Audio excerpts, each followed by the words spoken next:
Welcome to my channel, a lead that brings your story about the love of a mafia boss. Now let's listen. The baby monitor crackled again, Emma's fever-induced whimpers cutting through my exhaustion like broken glass. My daughter had been burning up for 2 days straight, and nothing I tried seemed to help. Outside my tiny apartment window, rain pounded against the glass, the droplets racing each other down the foggy pane. 3 a.m., and I hadn't slept more than 20 minutes at a stretch since yesterday. "It's okay, baby girl," I whispered, pressing my cracked lips against her forehead, the heat radiating from her tiny body making my heart race. "Mommy's going to get you better." My hands trembled as I fumbled through my contacts, searching for Dr. Miller's emergency number. The pediatrician had given it to me when Emma was born, telling me to use it only in dire situations.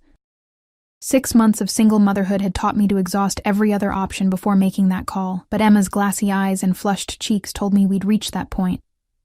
I squinted at the screen, my vision blurry from tears and fatigue, and typed quickly, "Dr. Miller, it's Olivia Taylor. Emma's fever won't break, 103.2, and she's barely drinking. I've tried everything. Please help. We can't afford another ER visit, but I'm scared." The message sent with a swoosh, and I collapsed back against the threadbare couch, cradling Emma against my chest. The apartment was so cold, I'd been keeping the heat low to save on bills, but her little body burned against mine like a furnace. My uniform for tomorrow's double shift at the diner hung on the bathroom door, a reminder that I couldn't afford to miss another day of work, couldn't afford another late payment notice on my door. 3 minutes later, my phone vibrated. Address? Just that. One word. Not Dr. Miller's usual compassionate tone, but I was too desperate to question it. Apartment 4B, 1920 Westmoreland Ave, door code 2258. Thank you so much. I hugged Emma closer, humming softly against her damp curls. Her father had walked out when I told him I was pregnant, claiming the baby wasn't his, that I was trying to trap him. The last I'd heard, he was in Arizona with his new girlfriend. No child support, no calls, nothing but the occasional drunken text accusing me of ruining his life. Sometimes I wondered if he was right, if I'd made a terrible mistake keeping Emma, but then she'd wrap her tiny fingers around mine, and I'd realize I'd fight the entire world for her. 20 minutes passed. My eyelids grew heavier, the exhaustion of 72 sleepless hours pulling me under despite my determination to stay awake. Just as I began to drift off, a sharp knock jolted me back to consciousness. "Coming," I called weakly, struggling to my feet with Emma still clutched to my chest. I didn't bother checking the peephole. Dr. Miller had come personally instead of calling, and I was too grateful to question it. I swung the door open, words of thanks already forming on my lips. They died instantly. The man in my doorway wasn't Dr. Miller. He filled the entire frame, at least 6'3" of impeccably tailored black suit and barely contained menace. Behind him stood another man, broader and equally well-dressed, his eyes constantly scanning the hallway. But it was the first man who paralyzed me. Olive-skinned with raven black hair swept back from a face that belonged in a Renaissance painting. High cheekbones, full lips pressed into a hard line, and eyes so dark they seemed to absorb all the light around them. "You're not Dr. Miller," I whispered stupidly, instinctively backing up, clutching Emma tighter. His gaze dropped to my daughter, then back to my face. "No." Just that. One word. Deep and accented. Italian, maybe? And laced with something that made my skin prickle with warning. "I think there's been a mistake," I stammered, trying to close the door. But his hand shot out, palm flat against the wood, stopping it effortlessly. "Your daughter needs medical attention." Not a question. His voice was quiet but carried the weight of absolute authority. "May I come in?" Every instinct screamed danger, but Emma whimpered against my chest, her small body radiating heat. The stranger's eyes softened fractionally at the sound, and I found myself stepping back, allowing him into my apartment. He moved with the fluid grace of a predator, taking in everything with one sweeping glance. The stack of past-due bills on the counter, the second-hand furniture, the small Christmas tree I'd put up with its meager collection of ornaments. I saw my life through his eyes and felt a flush of shame creep up my neck. "Give her to me," he said, extending his arms, and panic flared in my chest. "No," I said sharply, backing toward the bathroom. "Who are you? Why are you here?" His jaw tightened. "You texted me, asking for help. I'm here to provide it." Understanding dawned, horrifying and complete. I'd misdialed. This wasn't Dr. Miller. This was... who exactly? The kind of man who showed up at 3 a.m. with security? Who wore suits worth more than my monthly rent? Who carried himself like he owned not just the building but the entire block? "I need to take her temperature," he continued, his tone softening slightly. Behind him, the second man had closed the door and taken up position beside it, hands clasped in front, eyes forward, the perfect silent sentinel. "I have a thermometer," I said weakly, nodding toward the coffee table where the pink plastic device lay. The stranger, impossibly, smiled, the expression transforming his severe features into something devastatingly handsome. "I have a doctor waiting downstairs. Let me help you, Olivia." The use of my name sent a chill down my spine. I hadn't given it to him, had I? Just the address. But before I could process this, Emma began to cry in earnest, her tiny face contorting with discomfort, and my resolve crumbled. "His name is Dr. Reeves," the man continued. "He's very good, very discreet." Something in his tone made me wonder what kind of man needed a discreet doctor on call in the middle of the night. But Emma was getting worse by the minute, and I was out of options. "Okay," I whispered. He stepped forward, and I found myself transferring my daughter into his arms. His hands were large but surprisingly gentle as he cradled her, and Emma, my shy, stranger-averse baby, immediately quieted, her fever-bright eyes studying his face with curious intensity. "My car is downstairs," he said, already moving toward the door. "Bring whatever she needs." It wasn't a request.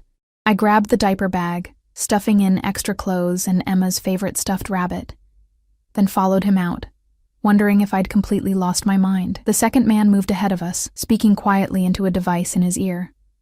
By the time we reached the ground floor, the front entrance was flanked by 2 more men in suits, who nodded respectfully as we passed. Outside, the rain had turned to sleet, the December air biting through my thin sweater. A sleek black SUV idled at the curb, its windows tinted to perfect opacity. Another suited man opened the rear door, and the stranger ducked inside with Emma, extending his hand to help me in after them. The interior was warm and smelled of expensive leather. In the dim light, I could see a middle-aged man in the 3rd row, medical bag open on his lap. "Vincenzo," the doctor greeted, his tone deferential. "What do we have?" "Vincenzo." The name fit him. Old world, powerful, slightly dangerous. "Fever, dehydration," Vincenzo replied, still holding Emma, who had nestled against his expensive suit without concern. "Take care of it." Again, not a request. The doctor immediately moved forward, his hands gentle as he examined Emma, murmuring reassurances to me as he worked. I watched, numb with fear and confusion, as he administered medicine and attached a tiny IV to my daughter's arm to rehydrate her.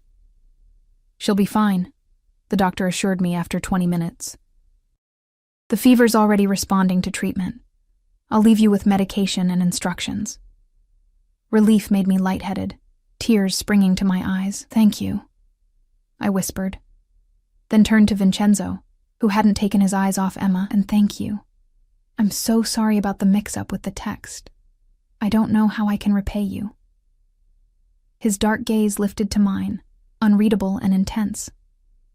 "We'll discuss that later. For now, you both need rest." Before I could respond, the car was moving, pulling smoothly away from my apartment building. "Where are we going?" I asked, a fresh wave of panic rising in my throat. "Somewhere safe," Vincenzo replied. "Somewhere warm." I should have protested, should have demanded to be taken home, but exhaustion was a physical weight pressing down on me. Emma was sleeping peacefully now, her breathing even. Her small face relaxed for the first time in days. And despite everything, the strange circumstances, the intimidating men, the lingering fear, I found my own eyelids growing heavy, lulled by the smooth motion of the car and the inexplicable sense that for tonight at least, someone else was taking charge.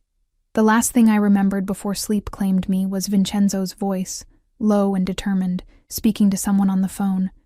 "Find out everything about them. Everything. especially about the father. A pause and then, with deadly softness, "No one abandons what belongs to me." I should have been terrified by those words. Instead, they followed me into unconsciousness like a dark promise, wrapping around me as securely as the cashmere blanket someone had draped over my shoulders. When I opened my eyes again, the world had changed completely. Sunlight streamed through floor-to-ceiling windows, illuminating a bedroom larger than my entire apartment. I lay in a massive four-poster bed, the sheets silky against my skin, a strange sense of disorientation washing over me. For one terrible moment, I couldn't remember where I was, or how I'd gotten there. Then it all came rushing back. Emma's fever, the misdialed text, the stranger named Vincenzo. Emma. I bolted upright, panic clawing at my throat. "Emma!" I cried out, scrambling to get out of the bed. My feet tangled in the luxurious sheets, sending me tumbling to the plush carpet below. The bedroom door swung open immediately, and Vincenzo stood there, his powerful frame silhouetted against the light from the hallway. And in his arms, dressed in what appeared to be brand-new pajamas, was my daughter, awake and alert, her cheeks no longer flushed with fever. "She's fine," he said, his deep voice unexpectedly gentle. "Her fever broke around dawn. Dr. Reeves checked her again an hour ago." Relief made my knees weak, and I sank back onto the edge of the bed, tears pricking my eyes. "Thank God," I whispered. Vincenzo crossed the room and, without asking, placed Emma in my arms. She gurgled happily, patting my face with her tiny hands, seemingly completely recovered. I pressed my lips to her forehead, cool and dry, exactly as it should be. "Thank you," I said, looking up at the man who towered over us. In the daylight, he was even more intimidating, and devastatingly handsome, than he had been in the dim light of my apartment. His suit was different today, charcoal gray rather than black, but no less impeccable. "But I really need to get home. I have a shift at—" "You've been given the week off," he interrupted, his tone making it clear this wasn't up for discussion. "Paid leave.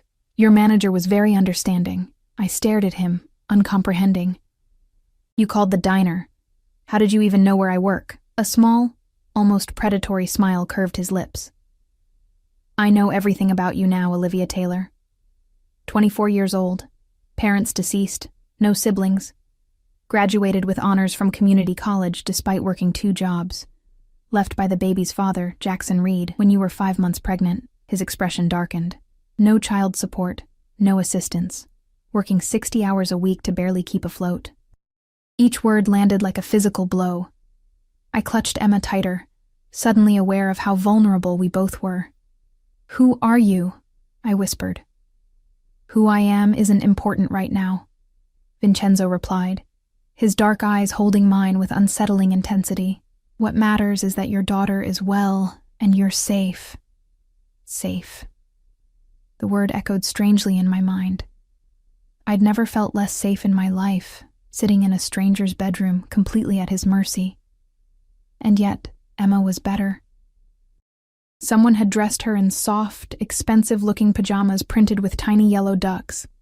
Someone had bathed her, fed her. "Where are my clothes?" I asked, suddenly aware I was wearing silk pajamas that definitely weren't mine. Heat flooded my cheeks at the thought of someone, him, changing me while I slept. "A housekeeper helped you last night," he said, as if reading my thoughts. "Your clothes are being cleaned. There are new ones in the closet if you'd prefer to change now." I glanced toward the door he indicated, a closet likely larger than my bedroom at home. "I appreciate everything you've done for Emma, truly, but this is too much. We need to go home." "Home," he repeated, the word dripping with disdain. "To your unheated apartment, to empty cupboards and past due notices, to working yourself to exhaustion while your child suffers." Shame and anger flared simultaneously in my chest. "That's not fair," I said, my voice catching. "I'm doing the best I can."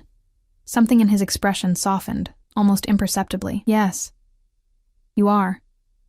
He stepped closer, and I had to tilt my head back to maintain eye contact. "Which is why you deserve better." "I don't need charity," I whispered, though every fiber of my being screamed otherwise. Good, because I'm not offering charity. He reached down, his fingers brushing Emma's cheek with surprising tenderness. She cooed at him, reaching for his hand with her tiny fingers. I'm offering a solution. Before I could ask what he meant, a soft knock came at the door. Enter, Vincenzo called, straightening to his full height. A middle-aged woman in a simple black dress appeared, her silver-streaked hair pulled back in a neat bun. Breakfast is ready, sir.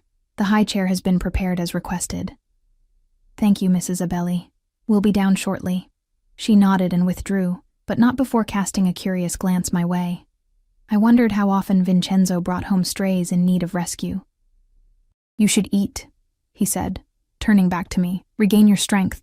We'll talk after. The statement left no room for argument. I found myself nodding, rising to my feet with Emma still in my arms. I'll just change first? He inclined his head slightly, a gesture both regal and permissive, then turned and left me alone in the vast bedroom. The closet, as I suspected, was obscenely large. Row upon row of women's clothing hung neatly organized by color and style, price tags still attached to most. All exactly my size. I ran my fingers along a silk blouse that probably cost more than my monthly rent, wondering why a man like him would have a closet full of women's clothing, ready and waiting. I selected the simplest items I could find, jeans and a soft cream sweater, and dressed quickly, keeping Emma close on the massive bed, surrounded by pillows to prevent her from rolling off. The clothes fit perfectly, the fabric caressing my skin in a way my threadbare wardrobe never did. The hallway outside was long and elegant, the walls adorned with what looked like original artwork. I followed the scent of coffee and pastries. Emma balanced on my hip, her curious eyes taking in everything around us. The dining room was something out of a magazine. A massive table that could seat 20, crystal chandelier overhead, floor-to-ceiling windows overlooking what appeared to be a private garden, now dusted with December snow. Vincenzo sat at the head of the table, a newspaper open before him, a steaming cup of espresso at his elbow. He rose when I entered, that old-world courtesy again, indicating the seat to his right where a high chair had been placed. A high chair that looked brand new, along with the collection of baby items arranged nearby. Bottles, formula, tiny jars of organic baby food. You've been busy, I commented, settling Emma into the chair. She immediately slapped her hands against the tray, delighted with her new perch. I'm a man who believes in preparation, he replied simply. A server appeared almost instantly, placing a plate before me laden with eggs, pastries, and fresh fruit, along with the largest cup of coffee I'd seen outside of a chain store. My stomach growled audibly, reminding me I hadn't eaten a proper meal in days. Please, Vincenzo gestured toward the food. Eat. I did, trying to maintain some semblance of dignity, while wanting to devour everything in sight. Emma seemed equally pleased with the tiny portion of pureed fruit the server brought for her, accepting each spoonful with eager noises. She likes you, I observed as Vincenzo watched Emma with undisguised fascination. Children and animals, he replied cryptically. They sense things adults have forgotten. We ate in silence for several minutes, the only sounds Emma's happy babbling and the clink of silverware against fine china. I used the time to study my surroundings more carefully, noting the discreet presence of security personnel positioned near doorways and windows. Through the window, I could see the city skyline in the distance. We were far from my downtown apartment, likely in one of the exclusive neighborhoods on the outskirts I'd only ever driven past. Your home is beautiful, I said finally, setting down my fork. One of them, he corrected, his attention returning to me. I rarely stay in one place for long. Because of your work? I ventured, testing the waters. A small, dangerous smile played at the corners of his mouth. You could say that. And what exactly is your work, Vincenzo? He considered me for a long moment, his dark eyes unreadable. I solve problems, he said finally. I create order from chaos. I protect what's mine. A chill ran down my spine at the possessive note in his voice. And what am I? A problem to be solved? No, Olivia, he said, my name rolling off his tongue like silk. You're a solution I never knew I was seeking. Before I could decipher that cryptic statement, Emma began to fuss, tired of confinement. Without thinking, I lifted her from the high chair and settled her on my lap, where she immediately began playing with the napkin, content once more. "She's beautiful," Vincenzo observed. "She has your eyes." "Thank you," I murmured, smoothing Emma's wild curls. "She's everything to me. And her father?" The question came casually, but there was nothing casual about the hard glint that appeared in his eyes. I tensed. "Not in the picture. His choice. Some men don't deserve the gifts they're given," Vincenzo said softly, dangerously. "Tell me about him." Something in his tone made me wary. "There's not much to tell. We dated for 8 months. I got pregnant. He decided parenthood wasn't for him." "He abandoned you both," Vincenzo stated flatly. "No support? No contact?"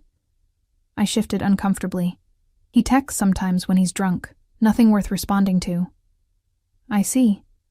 Just 2 words, but they contained multitudes. And if he were to return? To claim his rights as a father?" The question made my blood run cold. It was my greatest fear, that Jackson would reappear, not out of love for Emma, but to punish me, to disrupt the fragile stability I'd created. "He won't," I said, more firmly than I felt. "He made it very clear he wants nothing to do with us." Vincenzo nodded slowly, as if filing this information away. "Good." The simple response was layered with meaning I couldn't quite grasp. But before I could question him further, Mrs. Abelli appeared at the doorway. "Sir, Mr. Russo has arrived for your 9 o'clock. Vincenzo checked his watch, a timepiece that probably cost more than my car, and nodded. "Show him to my office. I'll be there momentarily." He turned back to me as Mrs. Abelli withdrew. "I have business to attend to. Mrs. Abelli will show you to the nursery. It's been prepared for Emma. You're welcome to explore the main floor and grounds, but I ask that you stay within the property lines. My security team has orders to ensure your comfort and safety." Orders. Security team. Property lines. The words conjured images of a gilded cage, beautiful but confining. "Are we prisoners here?" I asked, unable to keep the edge from my voice. His expression darkened.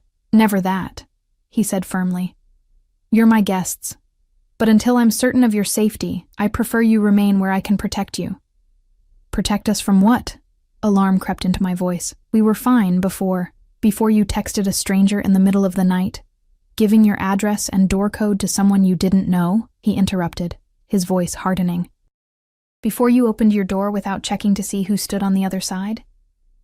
You weren't fine, Olivia. You were vulnerable in ways you don't even recognize." His words landed like physical blows, each one painfully accurate.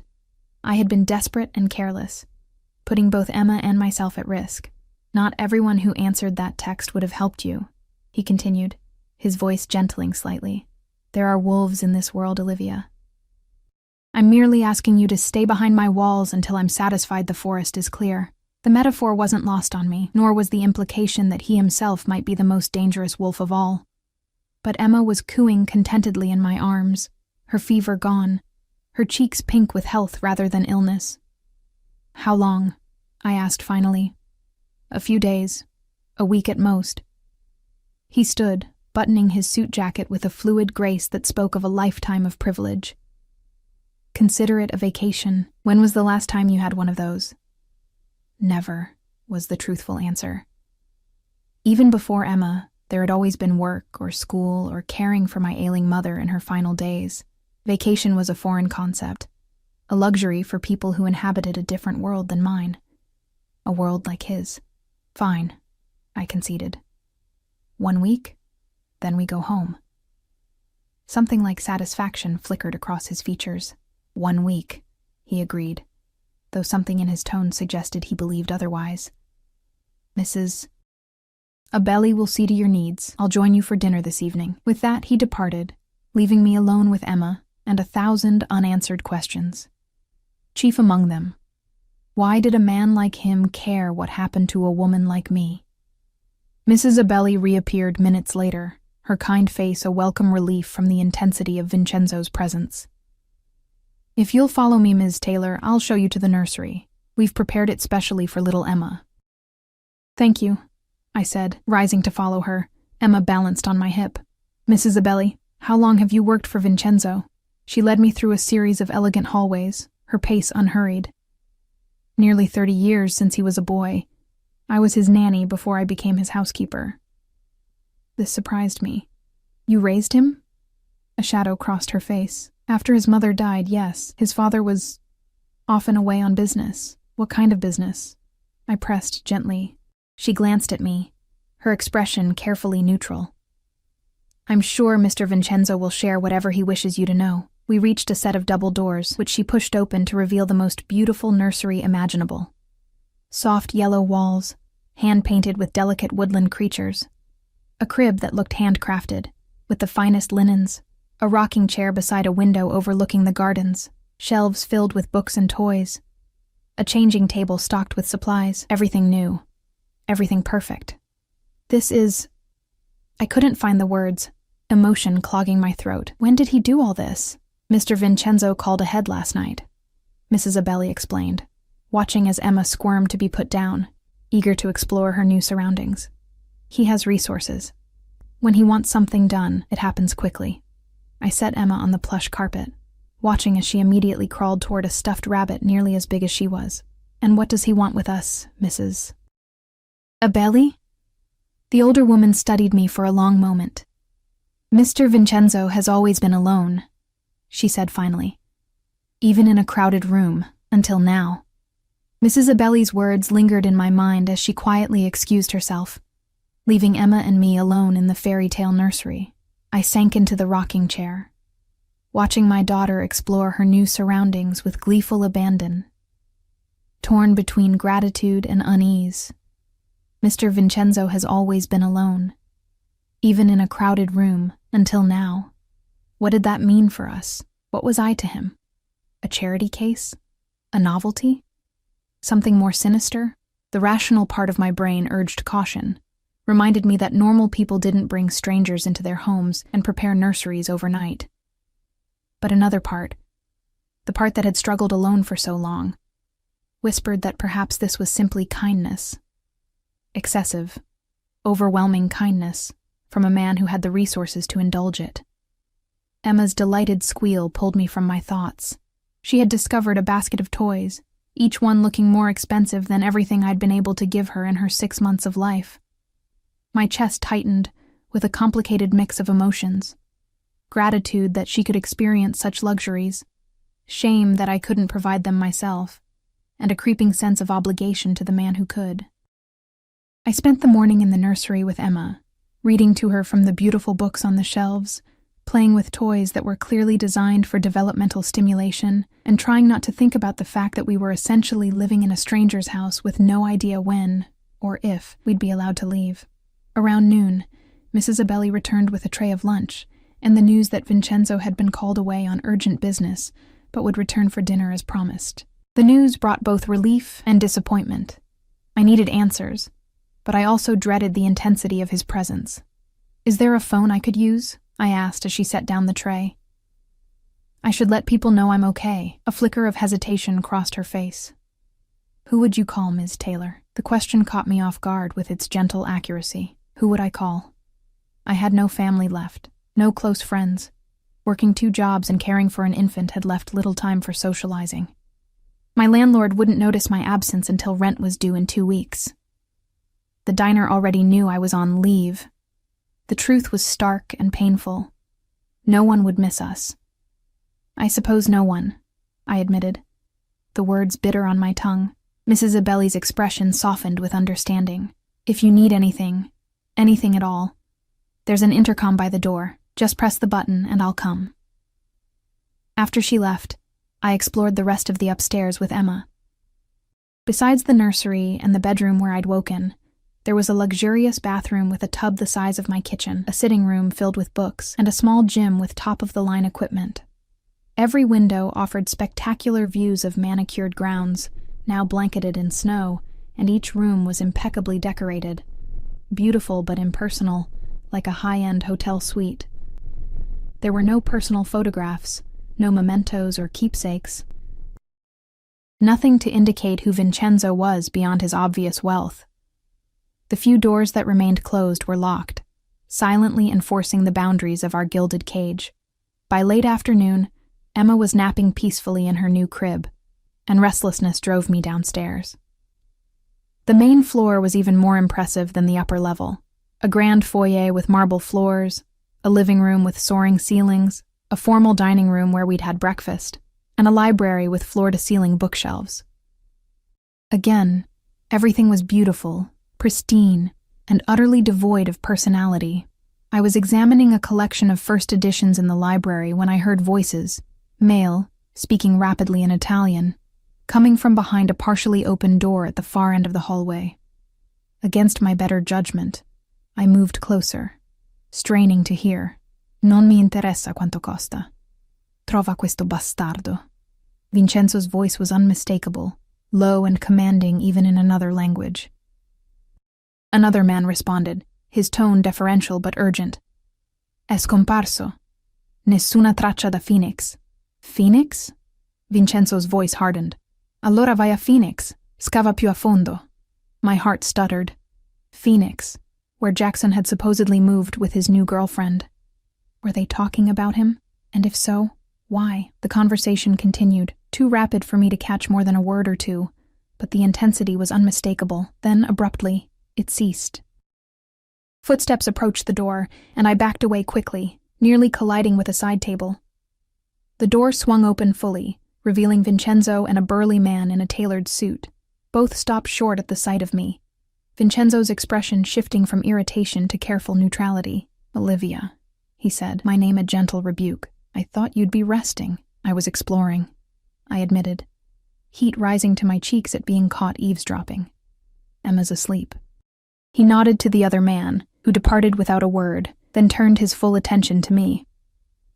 He'd discarded his suit jacket and rolled up the sleeves of his white shirt, revealing powerful forearms marked with an intricate tattoo that disappeared beneath the fabric. The casual disarray only enhanced his dangerous appeal. Are you settling in comfortably? He asked, gesturing for me to follow him into what appeared to be his office. I hesitated at the threshold.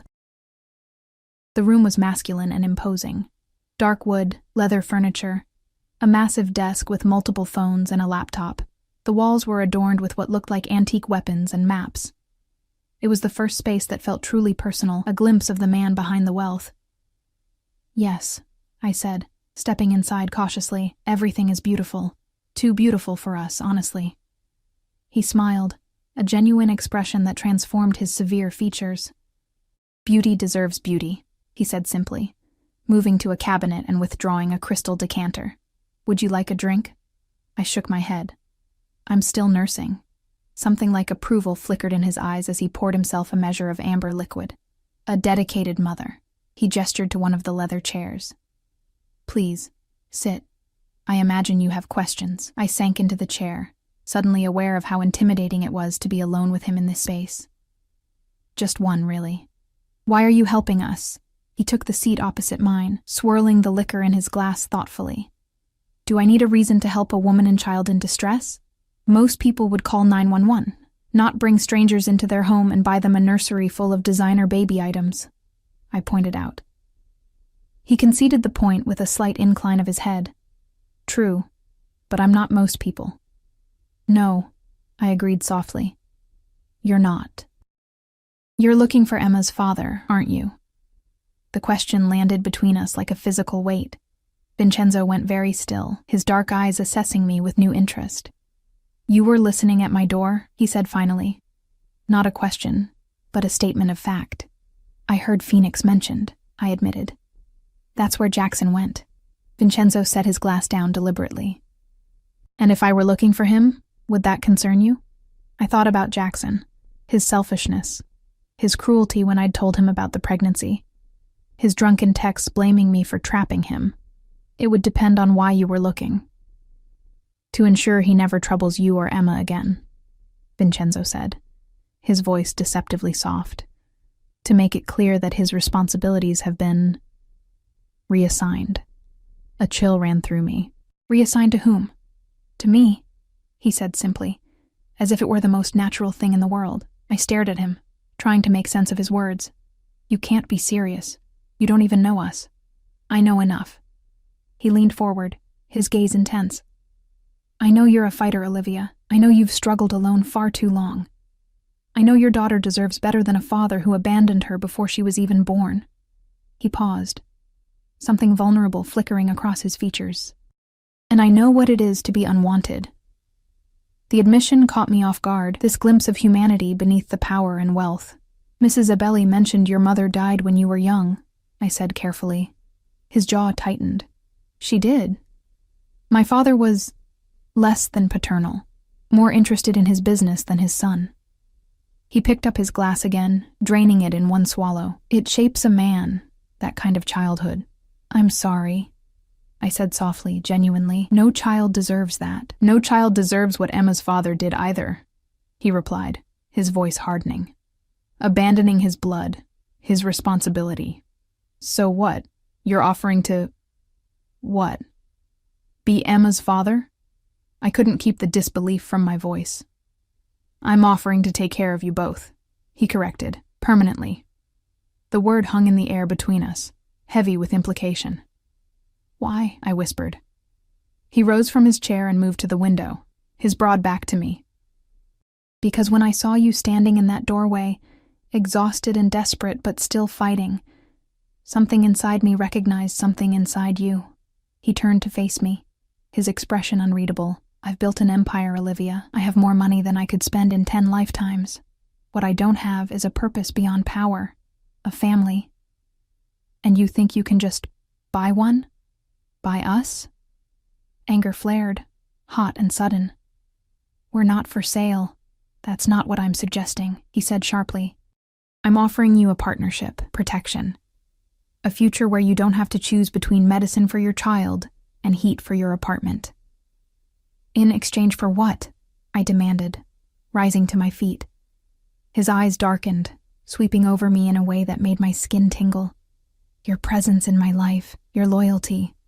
He stepped closer, and I fought the urge to back away. Is that so terrible a bargain? To live in comfort? To want for nothing? To raise your daughter with every advantage? It's not that simple, I insisted, though a treacherous part of me wondered if it could be. You're a stranger. I don't know anything about you, about your business, about why you need security teams and private doctors and… You know I helped when no one else would, he interrupted gently. You know I've treated you and your daughter with nothing but respect. The rest… He shrugged, a graceful motion. The rest you can learn in time. Before I could respond, the baby monitor clipped to my waistband came to life with Emma's fussy cries. I backed toward the door, grateful for the interruption. I need to go to her. Vincenzo nodded. We'll continue this conversation at dinner. 8 o'clock. Again, not a request. I hurried back upstairs, my mind racing. His offer was insane, the kind of proposition that happened in fairy tales or fever dreams, not real life. And yet, as I lifted Emma from her crib, soothing her with gentle bounces, I couldn't help but wonder what it would mean for her future. No more struggling to pay for daycare. No more wondering if we'd have enough for next month's rent. No more working double shifts while missing her first steps, her first words. But at what cost? And who exactly was the man making the offer? I changed and fed Emma, then spent the next hour playing with her on the nursery floor, trying to sort through my tangled thoughts.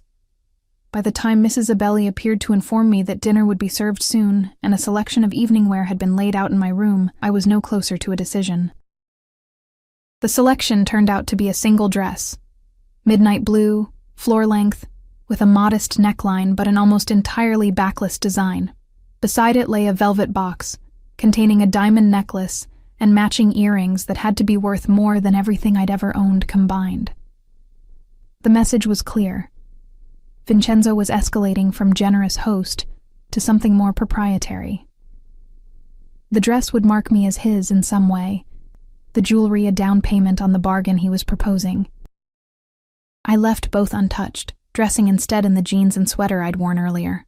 If we were going to have this conversation, I needed to be myself, not some Cinderella version he was trying to create, Emma was already asleep again, the day's excitement having worn her out, when I made my way downstairs at precisely 8 o'clock.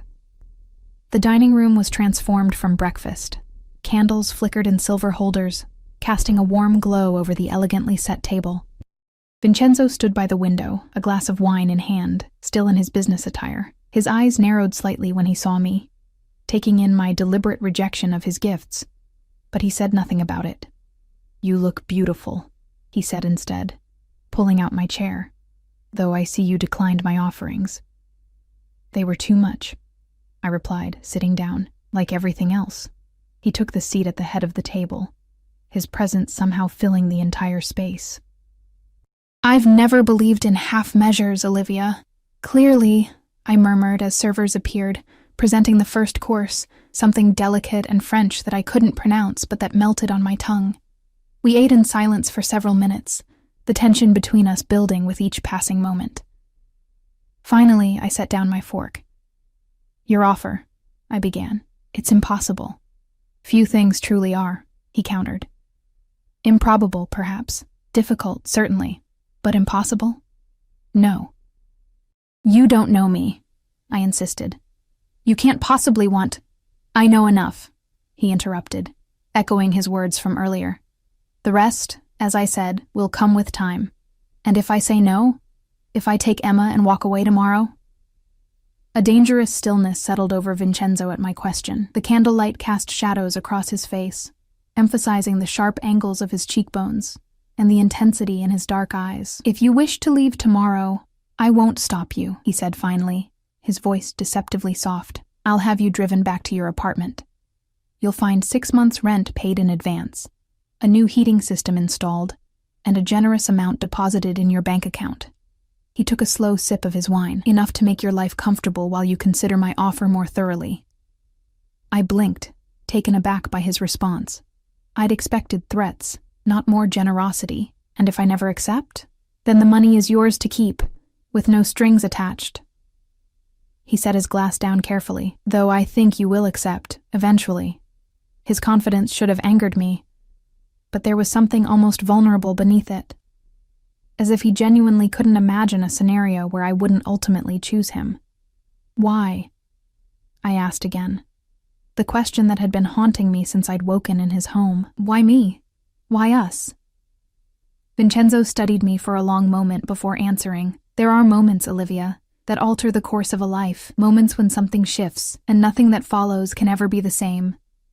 He leaned forward slightly. "When I saw you standing in that doorway, holding your child, exhausted but undefeated, I knew." "Knew what?" I whispered. "That you were meant to be mine." He said it simply, as if stating an indisputable fact. "Both of you." A shiver ran through me at his words, at the absolute conviction behind them. "People aren't possessions, Vincenzo." "No," he agreed. "They're far more valuable, which is why they should be protected, cherished, kept safe from a world that would harm them." His gaze held mine, unwavering. "I can do that for you, Olivia, for Emma. I can give you both the security you deserve." The main course arrived then, perfectly cooked steaks with roasted vegetables, giving me a moment to collect my thoughts. The rational part of my brain screamed that this was madness, that I should grab Emma and run as far as possible from this man and his intensity. But another part, the part that had struggled for so long, whispered that perhaps fate had finally decided to be kind. "Your business," I said carefully after the servers had departed. "What exactly do you do, Vincenzo?" A small, almost predatory smile curved his lips. "I have many business interests: import-export, real estate, private security, consulting." That's not an answer. It's the answer I'm prepared to give tonight. He cut into his steak with precise movements. Suffice it to say, I have resources, influence, the ability to ensure that no harm comes to what's mine. There it was again. That language of ownership that should have repelled me, but instead sent a confusing thrill down my spine. "Are you dangerous?" I asked, forcing myself to meet his gaze. "To those who would threaten my family?" "Yes." He didn't hesitate, didn't soften the truth. "To you and Emma? Never. Family. The word hung between us, loaded with meaning. "We're not your family, Vincenzo." "Not yet," he conceded. "But you could be." The remainder of dinner passed in a blur of exquisite food and carefully neutral conversation. Vincenzo asked about my childhood, my education, my hopes before life had intervened with responsibilities. I found myself telling him things I rarely shared, about my mother's long illness, about working through community college to earn a degree I never got to use, about the dreams I'd set aside when pregnancy had upended my careful plans.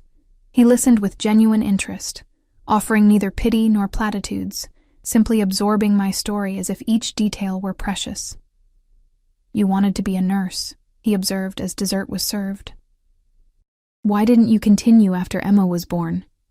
I laughed, the sound hollow even to my own ears. "Have you priced childcare lately? Or nursing school? It was either feed my baby or chase a dream. Not much of a choice."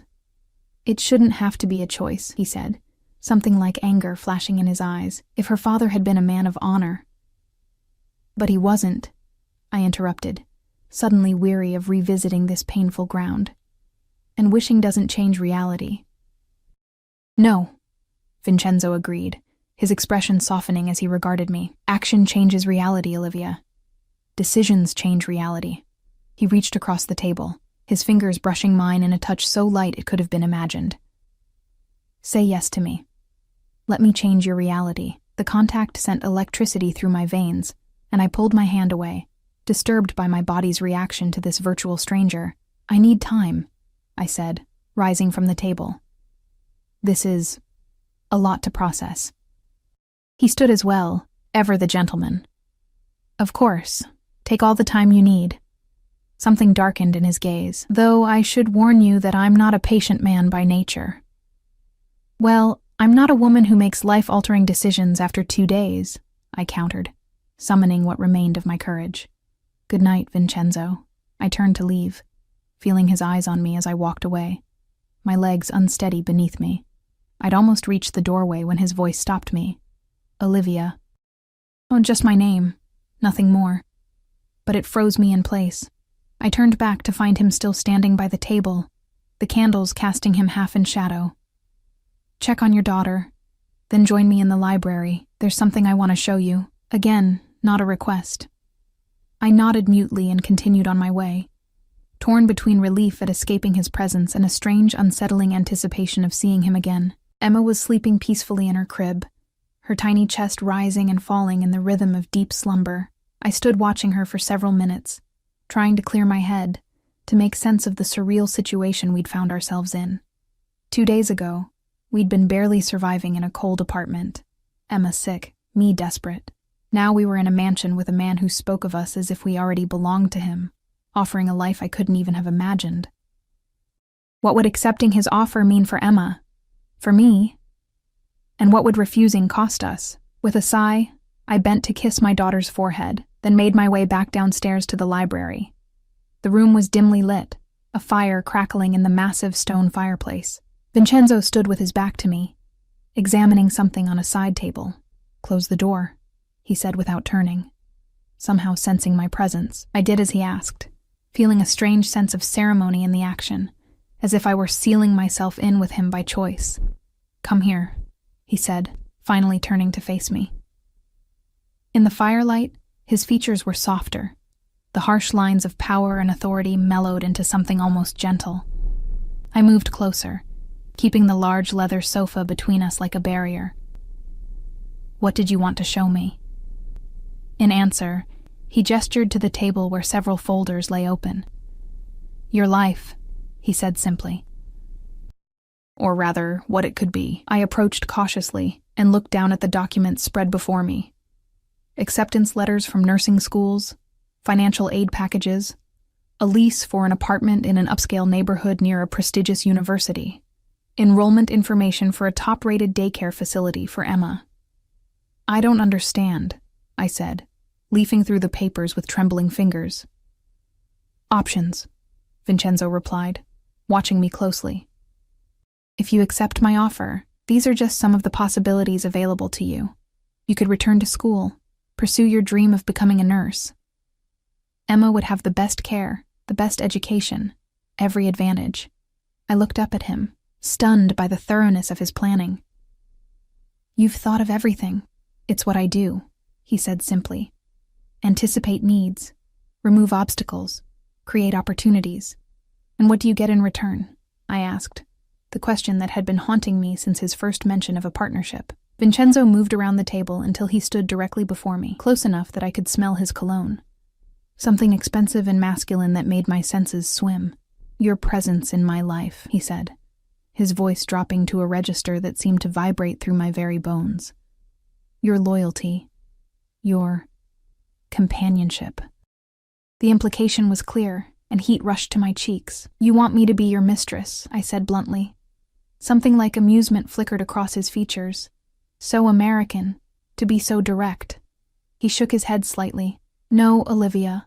I want you to be my wife." The word landed between us like a physical weight, stealing the breath from my lungs. "Your wife," I repeated, certain I'd misheard him. "That's insane. We barely know each other." "I know enough," he said for the third time that day, reaching out to tuck a strand of hair behind my ear, his fingers lingering against my cheek. "The rest will come with time." I stepped back, needing distance from his touch, from the intoxicating pull of his presence. "Marriage isn't a business transaction, Vincenzo." "Isn't it?" he countered, his expression darkening. "In my world, it almost always is. Alliances formed, empires merged, bloodlines continued." He moved closer again, erasing the space I'd put between us. "At least I'm honest about my intentions. I want you. I want your daughter. I want to give you both everything you've been denied." "In exchange for what?" I whispered, my back now against one of the bookshelves, trapped between leather-bound volumes and his imposing frame. "What would being your wife entail exactly?" His eyes traced my face, lingering on my lips in a way that made my pulse quicken traitorously. "Fidelity. Loyalty. Trust." He placed his hands on the shelf on either side of me, caging me in without actually touching me. "In return, you would have my name, my protection, my resources. Emma would have a father who would move heaven and earth for her happiness." "And if I say no?" I asked, struggling to maintain my composure with him so close. "Then, as I said, you leave tomorrow with enough to make your life comfortable while you consider my offer." His voice was gentle, but there was steel beneath it. "But know this, Olivia. Once you walk away, the offer changes. I won't pursue you. I won't beg. You would have to come to me, on my terms." Pride and possessiveness radiated from him like heat from the nearby fire. This was a man unaccustomed to rejection, to not getting exactly what he wanted when he wanted it, and yet, he was offering me a choice. Constrained, perhaps, but still a choice. "I need time," I said again, ducking under his arm to move away from the bookshelves, away from the dangerous magnetism of his proximity. "Until tomorrow," he conceded. "No longer." I nodded, suddenly desperate to escape the intensity of his gaze, the weight of the decision before me. "Good night, Vincenzo." This time, he let me go without stopping me. I fled upstairs, my heart pounding in my chest, my thoughts a chaotic jumble of fear, confusion, and, most disturbing of all, temptation. In the safety of my room, I sank onto the edge of the bed, trying to make sense of everything that had happened. A marriage proposal from a virtual stranger, a future laid out like merchandise in a display case, tempting and terrifying in equal measure. And beneath it all, the nagging suspicion that there was far more to Vincenzo than he was revealing, darker currents beneath the surface of wealth and power. I moved to the window, gazing out at the moonlit grounds below, at the security personnel patrolling the perimeter, at the high walls separating this estate from the outside world. A gilded cage, beautiful but confining. Would it feel that way as his wife? Would the luxury compensate for the loss of independence, for binding myself to a man I barely knew? And what about Emma? What kind of life would she have as the daughter of a man like Vincenzo? Protected, privileged, but at what cost? As if summoned by my thoughts, a soft cry came from the baby monitor. I moved quickly to the adjoining nursery, lifting Emma from her crib before her fussing could escalate to full cries. She settled against my chest, her tiny hand clutching at my sweater. "What should we do, sweet girl?" I whispered. Swaying gently in the darkness, "What's the right choice for us?" She made a small, contented sound, already drifting back to sleep in my arms, so trusting, so completely dependent on my decisions. The weight of that responsibility pressed down on me like a physical burden. A soft knock at the nursery door startled me. I turned to find Vincenzo standing in the doorway, his imposing figure silhouetted against the light from the hallway. "Is she all right?" he asked, his voice hushed. "Just stirring," I replied, continuing to rock her gently. She does this sometimes, wakes briefly, then goes right back to sleep. He moved into the room with that fluid grace that seemed at odds with his size, coming to stand beside us. In the dim light from the nightlight, his expression was softer than I'd seen it before, almost vulnerable as he gazed down at Emma. "She's perfect," he said softly. "Yes," I agreed, a lump forming in my throat. "She is." Without asking, he reached out, his large hand gently stroking Emma's curls. To my surprise, she didn't stir at the touch of this stranger, remaining peacefully asleep against my chest.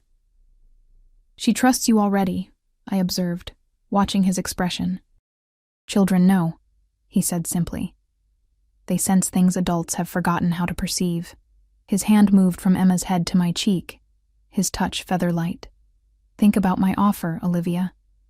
Think about what I could give her. What I could give you both." His face was so close to mine now that I could feel his breath on my skin. For one wild moment, I thought he might kiss me, and more disturbingly, that I might let him. Instead, he stepped back, breaking the spell. "Sleep well," he said quietly. "Tomorrow, you decide." With that, he was gone, leaving me alone with my sleeping daughter and a decision that would alter the course of our lives forever. Sleep eluded me that night. I lay awake in the luxurious bed, staring at the ceiling as moonlight cast patterns across the room, turning Vincenzo's proposal over and over in my mind. Every time I closed my eyes, I saw his face, felt the phantom touch of his fingers against my cheek, heard the quiet certainty in his voice when he'd said, "You were meant to be mine." The rational part of me screamed that this was madness. You didn't marry strangers, didn't entrust your child's future to a man you'd known for barely 48 hours, no matter how wealthy or compelling he might be. But another part, the part that had struggled alone for so long, whispered that perhaps this was fate's unexpected mercy. By dawn, I'd made my decision, or thought I had. I rose early, showering in the palatial bathroom before dressing in another of the simple outfits from the closet. Emma was still sleeping peacefully, her tiny face relaxed in slumber. I watched her for several minutes, my heart aching with love and the weight of responsibility. "I'll always do what's best for you," I whispered, gently stroking her cheek. "No matter what." I made my way downstairs, following the now familiar route to the dining room. To my surprise, it was empty. No sign of Vincenzo or breakfast preparations. Instead, Mrs. Abelli appeared from a side door, her kind face creased with concern. "Mr.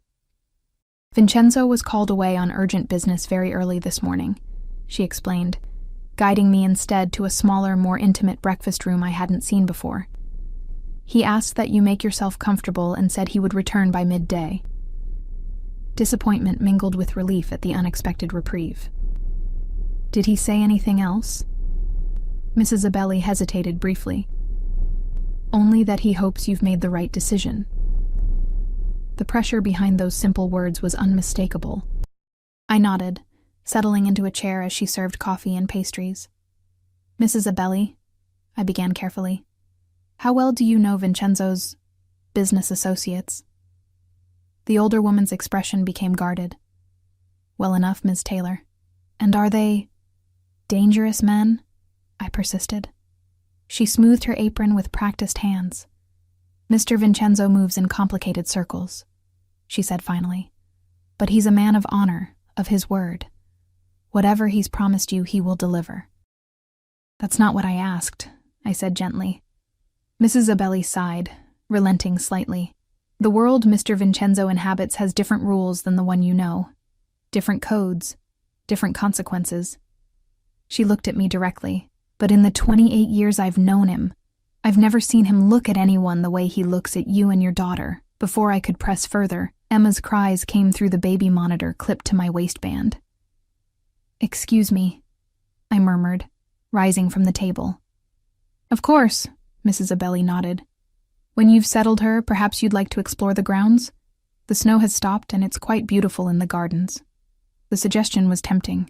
I'd been feeling increasingly claustrophobic within the mansion's walls, no matter how luxurious. "Maybe we will, thank you." I returned upstairs to find Emma fully awake and hungry. After feeding and dressing her in one of the adorable new outfits that had mysteriously appeared in the nursery drawers, I bundled her into a tiny snowsuit and wrapped myself in a cashmere coat I'd found in the closet. The gardens were indeed beautiful, the snow pristine and glittering in the late morning sunlight. Emma cooed with delight at the white wonderland around us, her small face flushed with cold and excitement. We walked slowly along cleared pathways, security personnel maintaining a discreet distance, but always visible at the perimeter. Near a frozen fountain, I paused, bouncing Emma gently as she reached for falling snowflakes. The simple joy on her face made my heart clench. This was what I wanted for her, moments of wonder, of beauty, of innocence preserved. Could Vincenzo's world provide that? Or would the darker elements Mrs. Abelli had alluded to eventually touch her too? A movement at the edge of the property caught my eye. A black SUV passing through the gates, followed by another, then a third. My pulse quickened as they approached the main entrance. Vincenzo was returning, and with him, the moment of decision. I made my way back to the house slowly, deliberately prolonging these final moments of uncertainty. By the time we reached the main entrance, the vehicles were already empty, their occupants presumably inside. Mrs. Abelli met us in the foyer, helping me unwrap Emma from her snowsuit. "Mr. Vincenzo is waiting for you in his office," she said, reaching for Emma. "I'll look after the little one while you speak with him." I hesitated, reluctant to let my daughter go, but Emma went willingly into the housekeeper's arms, apparently already comfortable with her. "It's all right, Mrs. Abelli assured me. "We'll just be in the kitchen making cookies. You can come find us when you're finished." With a deep breath, I made my way to Vincenzo's office, each step feeling heavier than the last. I knocked once on the heavy wooden door. "Enter." His voice was clipped, authoritative. I pushed the door open to find him standing by the window, his back to me, phone pressed to his ear. He was speaking rapid Italian, his tone hard and uncompromising. This was a different Vincenzo than the one who had stroked Emma's curls in the nursery last night. This was the businessman, the man of power. He ended the call abruptly when he sensed my presence, turning to face me. He looked tired, I realized with surprise. There were shadows beneath his eyes, a tension in his jaw that hadn't been there yesterday. "Olivia," he said, my name softening on his tongue. "I apologize for my absence this morning. There was a situation that required my immediate attention." "Is everything all right?" I asked, genuinely concerned by the strain visible in his features. A ghost of a smile touched his lips. "It is now." He gestured to the chairs by the fireplace. "Please, sit. I imagine you've made your decision." I sank into one of the leather armchairs, gathering my courage. "Before I tell you my answer, I need to know something, Vincenzo. The truth this time." He raised an eyebrow, taking the seat opposite mine. "Ask." "Your business," I said directly. "The security teams, the associates who look more like soldiers than businessmen, the way everyone defers to you with something close to fear." I met his gaze steadily. "If I say yes to you, what exactly am I saying yes to?" Vincenzo was silent for a long moment, studying me with those impenetrable dark eyes. Then, to my surprise, he leaned forward and took my hands in his. The first time he'd initiated such direct, sustained contact. "My father," he began, his voice low and controlled, "built an organization based on fear, on violence, on control.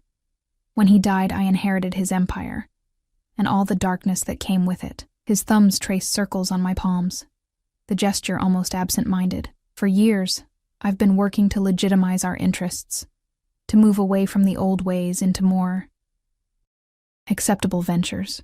The old ways, I repeated softly. You're talking about organized crime.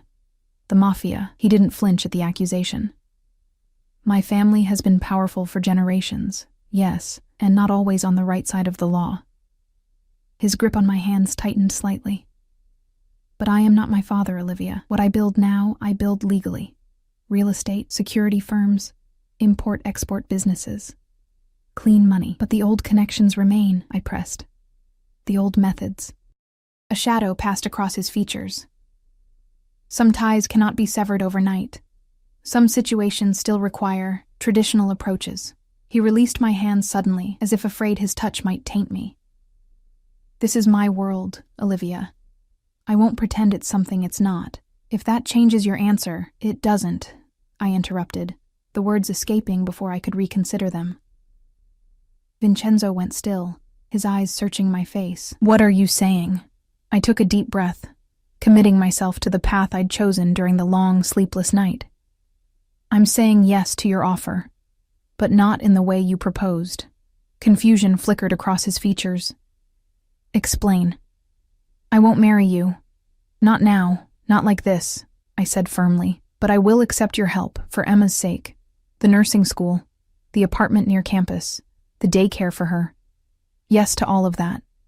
His expression darkened. And in return? In return, I'll stay in your life. You'll be part of Emma's life. You'll have the chance to prove that what you feel for us is real, not just some possessive impulse triggered by a wrong number text. I held his gaze steadily. If, after a year, we both feel this is right, truly right, then we can discuss marriage. Vincenzo rose abruptly, moving to stand before the fireplace, his back to me. The rigid line of his shoulders spoke of tightly controlled emotion. You counter my proposal with conditions, he said finally, his voice dangerously soft. Few people have the courage to negotiate with me, Olivia. I'm not negotiating, I corrected, standing as well. I'm offering the only answer I can give that respects both your feelings and my own judgment. I have to protect Emma, and myself. He turned then, and the expression on his face took my breath away. A mixture of frustration, admiration, and something deeper, more vulnerable than I'd yet seen from him. 1 year, he repeated, moving toward me with that predatory grace. 1 year of what exactly? Of getting to know each other, I said, holding my ground as he approached, of building trust, of seeing if this connection between us is real or just circumstance and gratitude. He stopped directly before me, close enough that I had to tilt my head back to maintain eye contact. And during this year, what are we to each other? My heart hammered against my ribs. Friends, I said, partners in Emma's care, nothing more until we're both certain. Nothing more, he echoed, his voice dropping to a register that sent heat cascading through me.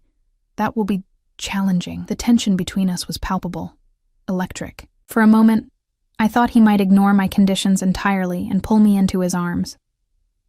Part of me almost hoped he would, a realization that both frightened and thrilled me. Instead, he took a deliberate step back. 1 year, he agreed finally, with one condition of my own. What's that? I asked, both relieved and disappointed by the distance he'd put between us. You live here in my home, he said firmly. You and Emma. Separate wings if you prefer, complete privacy, but under my roof where I can ensure your safety. I hesitated. I need independence, Vincenzo. That's part of this. Independence doesn't mean vulnerability, he countered. My enemies, and yes, I still have them, would see you as a way to hurt me the moment they learned of your importance. Here, you're protected. At school, you'll have security, discreet, but present. The reality of what it meant to be connected to a man like him settled over me like a weight. This is what it would always be like, isn't it? Security details, constant vigilance. For now, he conceded. Until certain matters are fully resolved. But yes, protection would always be a consideration. His expression softened slightly. Is that so terrible? To know that no harm could ever come to you or Emma? Put that way, it was hard to argue against. All right, I agreed reluctantly. We'll stay here, but I need my own space, my own life beyond these walls. Done, he said immediately, as if afraid I might change my mind. The East Wing is yours. The staff will answer to you directly for anything you need. Your school schedule is yours to determine. Come and go as you please. With security, of course. The speed of his agreement surprised me. You're not going to argue more? Something like amusement flickered across his features. Olivia, you've just agreed to live under my roof for a year. To give me daily access to you and Emma, to allow me to prove myself worthy of you both. His voice dropped lower. I may be demanding, but I'm not a fool. I know when I've been given a gift. The sincerity in his tone made my throat tighten unexpectedly. Before I could respond, a commotion in the hallway caught our attention. Emma's delighted squeals and Mrs. Abelli's gentle laughter. The door opened without a knock, and the housekeeper appeared with Emma in her arms, the baby's face smeared with what looked like chocolate cookie dough. I'm so sorry to interrupt, Mrs. Abelli began, but she was asking for her mama and— It's fine, Vincenzo interrupted, his severe expression melting into something softer as he gazed at Emma. We were just finishing our discussion. I moved to take Emma, who reached for me with sticky hands, babbling happily. As I settled her on my hip, I looked back at Vincenzo. So we have an agreement? 1 year. Friends and co-parents only. Then we decide. We have an agreement, he confirmed, his dark eyes intense as they moved from Emma's face to mine. Though I should warn you, Olivia, I don't intend to lose. Mrs. Abelli discreetly withdrew, leaving the three of us alone in the office. Emma, oblivious to the significance of the moment, reached out a chocolate-covered hand toward Vincenzo. To my surprise, he didn't hesitate, stepping forward to let her tiny fingers grasp his much larger one. Hello, little one, he murmured, his voice gentler than I'd ever heard it. It seems we're going to be family after all. Not yet, I reminded him softly. Maybe someday. He looked up from Emma to me, and the expression in his eyes made my breath catch.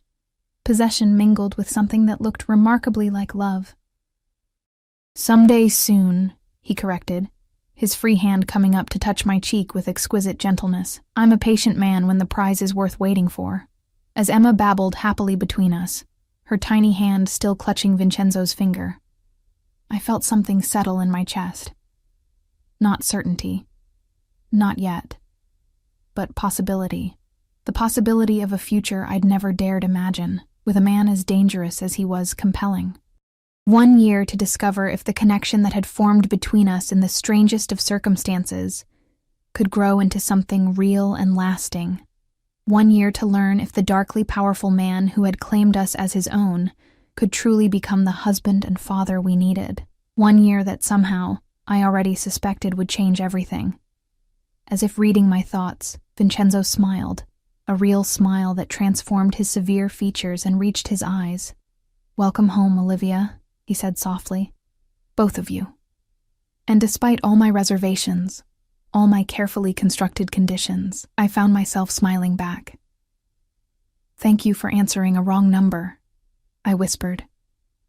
His hand moved from my cheek to the back of my neck, warm and strong, drawing me fractionally closer. It was the most right-wrong number of my life. With Emma between us, chocolate-covered and giggling, and Vincenzo's dark eyes promising a future I could barely comprehend, I felt, for the first time in longer than I could remember, truly safe. Not just because of his wealth or his power, but because of the fierce protectiveness I saw when he looked at us, the determination to keep what he considered his from all harm. 1 year. It would be complicated, challenging, probably dangerous at times. But as Emma reached her other hand toward me, connecting the three of us in a circle, I knew I'd made the right choice. Sometimes the wrong number leads to exactly the right destination.